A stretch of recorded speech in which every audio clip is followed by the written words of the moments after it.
इससे सिंपल कुछ नहीं है यूटीआई इन्फेक्शंस को। पर यूटीआई इन्फेक्शन जो है, ये जो किडनी वाला पोर्शन बताया गया ब्लैडर, यहाँ पर जब बैक्टीरिया आ जाता है, चिपक जाता है, संक्रमण हो जाता है, और जब ये निकलता नहीं है तो पेशाब करते समय भयंकर जलन होती है। और अगर इस समय अगर कोई हस्बैंड वाइफ अगर आप कनेक्शन बनाते हैं आपस में, तो वो उस जेंट्स को भी ये चीज ट्रांसफर हो जाती है। तो कई महिलाएं जिनको ये यूटीआई इन्फेक्शन होते हैं, उनके घर में उनके हस्बैंड्स को भी ये इन्फेक्शन ट्रांसफर होता है जब भी वो संबंध बनाते हैं। जनरली पुरुषों में ये होता नहीं है, मुश्किल से होता है, लेकिन जो है ना महिलाओं से है ये पुरुषों में ये जो है ट्रांसफर होता है।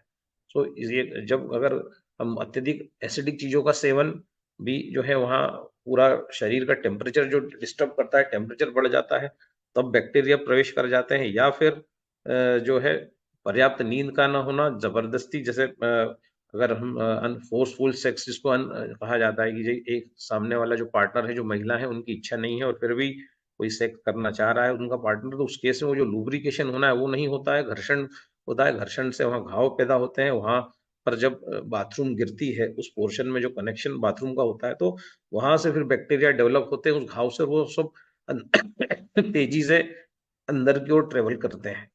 सो मूत्र मार्ग में फिर वो पूरे वहां जाके चिपक जाते हैं। सो सबसे अम्लीय भोजन, एसिडिक भोजन, गर्म चीजों का अत्यधिक सेवन, पेट का तापमान जो है वो बहुत ज्यादा गर्म है, जबरदस्ती का सेक्स और अनहाइजेनिक सेक्स जो है, ये जो है आपको यूटीआई इन्फेक्शन जो है तुरंत देगा। और ये जो है कॉमन, जो 27 से जो 40-42 साल की महिलाओं में ये कॉमन समस्या है। और आजकल तो ये समस्या जो है ये उसमें भी हो रही, जो 16-17 साल की लड़कियों में भी समस्या हो रही, जो जिनका मैरिज नहीं हुआ है, अनहाइजीनिक तरीके से रहने से और मिर्च मसाला खटाई इन सब चीजों को खाने से शरीर का टेम्परेचर जब बढ़ता है, जब पिंपल्स सिंपल्स होते हैं, तो वहां पर भी ये जो है बॉडी जो है वायरस से, बैक्टीरिया से लड़ नहीं पाती। जब हमारे शरीर जो है एसिडिक हो जाता है, उस केस में भी इन्फेक्शन होते हैं। सो जो विवाहित जो महिलाएं हैं उनके लिए भी बता दिया, जो अविवाहित जो महिलाएं हैं उनको भी ये होता है। ऐसा नहीं है कि विवाहित को ही होता है, लेकिन जो है जनरली मेरे पास जो महिलाओं के कॉल आते हैं, जो मैंने देखा है, ये जनरली शादीशुदा महिलाओं को ज्यादा होता है। जो मैंने जो ये चीज देखी है, जो है अगर 10 फोन आते हैं तो 10 में से 2 जो अविवाहित होती हैं युवतियां, और 8 महिलाएं जो होती हैं वो होती हैं विवाहित। तो मतलब इसमें ये शादीशुदा महिलाओं को बहुत ज्यादा होता है। कई बार तो फोन आता है कि शादी के पहले तो कुछ भी नहीं था, जब से शादी हुई है उसके बाद से जो है ये इन्फेक्शन हुआ है, जा ही नहीं रहा है, हजारों प्रकार के एंटीबायोटिक ले लिए, जांचें करा ली, और जो है ये इन्फेक्शन जाने का नाम ही नहीं ले रहा है। सो ऐसा क्या करें, रेमेडी बताइए, रेमेडी बताइए, रेमेडी बताइए, से कई महिलाओं के कॉल आते हैं। अब इसकी सबसे सिंपल रेमेडी है, सबसे सिंपल जो है हम रेमेडी पे क्रेनबेरी, ये आपको ड्राई फ्रूट की दुकान पे मिल जाएगा। कई महिलाओं ने बोला कि ये तो मिलता ही नहीं है, हमने बहुत ढूंढा, ये मिलता नहीं है। मध्य प्रदेश की कुछ महिलाओं के मुझे कॉल आई, ये इंदौर में हर ड्राई फ्रूट की दुकान पे आराम से ये सूखी हुई क्रेनबेरी, जो मैंने फोटो तो सिर्फ एक प्रतीक मात्र है, किसी भी कंपनी की आप चाहेंगे तो आपको किलो से मिल जाएगी क्रेनबेरी। नीचे इधर जो फोटो है वो गीली क्रेनबेरी का फोटो है, इधर जो फोटो है वो सूखी हुई क्रेनबेरी का फोटो है। अब करना क्या है, इसको दिन में जो है 4 से 5 बार खाना है, 2-2, 3-3 घंटे के गैप से इसको चबा चबा के खाना है। सबसे पहले तो हम रात को इसको 9.5 pH में कांच की बोतल में गला के रख दें, सुबह वो पानी पी जाएं, और उसके बाद जो है इस क्रेनबेरी को चबा चबा के खा लें। और उसके बाद पहली बार तो हमें कैंगन में भीगी हुई क्रेनबेरी खाना है, ताकि वो तेजी से सुबह जाए, अपना काम करे। उसके बाद फिर दोपहर में आप थोड़ी सी खा लीजिए 1 चम्मच, फिर आप शाम को खा लीजिए और रात को खा लीजिए। ऐसा 4-5 दिन ही आप करेंगे ना, तो ये इन्फेक्शन जो है आपका चला जाएगा। ये चला जाता है, ये बिल्कुल रहता नहीं है।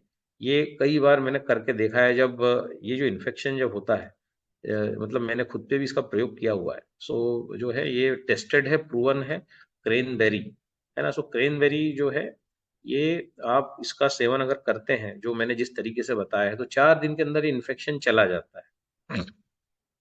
दूसरा है आलू बुखारा। आलू बुखारा जिसको हम कहते हैं प्रून्स भी कहा जाता है, इसको सूखा हुआ भी मिलता है। सो ये जो प्रून्स हैं, ये इम्पोर्टेड भी मिलते हैं, और भारत में आलू बुखारा जो है, ये जो है सभी को पता है, ये बहुत इजीली मिलता है। तो अगर इस सीजन में आपको अगर यूटीआई इन्फेक्शन होता है, तो ये आलू बुखारा आप डायरेक्ट खा सकते हैं, ये बहुत जबरदस्त है। ये भी अगर आप खाली पेट खाएंगे तो ये बहुत फायदा करेगा, और जो है 1-1.5-2 घंटे में ये जो है ये जब क्रैनबेरी या आलू बुखारा जाता है तो क्या करता है कि ये उस बैक्टीरिया के साथ रिएक्शन करता है, उसको जो चिपक के जो बैक्टीरिया बैठा है इसके अंदर जो खट्टा रस है, ये रस से वो बैक्टीरिया को ये जो होल्ड करके बैठा है आपकी किडनी और ब्लैडर के बीच में उन नलियों को, तो इसको निकाल देता है। इसका यही काम है। सो ये सूखा हुआ प्लम भी मिलता है, कोई सूखा हुआ भी इसको खा सकता है, आलू बुखारा प्लम। ये जेंट्स भी खा सकते हैं इन सब चीजों को, क्रेनबेरी भी खा सकते हैं। ये सारे इन्फेक्शंस को खत्म करेगा, पेट की इन्फेक्शन को भी खत्म करेगा, ना केवल जो है आपका उसको इन्फेक्शन को, यूटीआई को ठीक करेगा, पेट को भी ठीक करेगा, पेट के अंदर भी जो बैड बैक्टीरिया है उनको निकालेगा। तो आलू बुखारा हो गया। इसके बाद ग्रीन एप्पल आप 9.5 में डिप करके रखें, और ग्रीन एप्पल को फिर आप काट लें। काटने के बाद आधा उस पानी में पड़ा रहने दें, आधा आधा ही खाना है, पूरा पूरा हम खाएंगे देखिए क्या एब्जॉर्ब होता नहीं ये चीज है। सो आधा ग्रीन आधा लाल, ऐसे दोनों एप्पल्स अगर मिलते हैं दोनों खाने हैं, एक एप्पल नहीं खाना है। अगर ग्रीन एप्पल नहीं मिल रहा है तो मत खाइए, इस प्रयोग को मत करिए।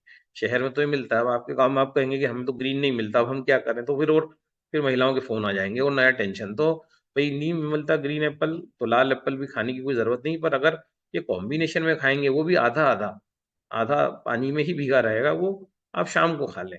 सो अगर मिलता है तो, क्योंकि थोड़ी खटास चाहिए, लाल एप्पल मीठा होता है, ग्रीन एप्पल खट्टा होता है, तो ये खट्टे मीठे का जो कॉम्बिनेशन है वो बैक्टीरिया को बाहर करता है। तो मतलब लाल ही एप्पल खा गए कि लाल मिलाया तो इस प्रकार से नहीं करना है। अगर एप्पल अगर दोनों मिले तो ये प्रयोग करें, नहीं तो क्रेनबेरी सफिशियंट है, सूखा हुआ प्लम ठीक है।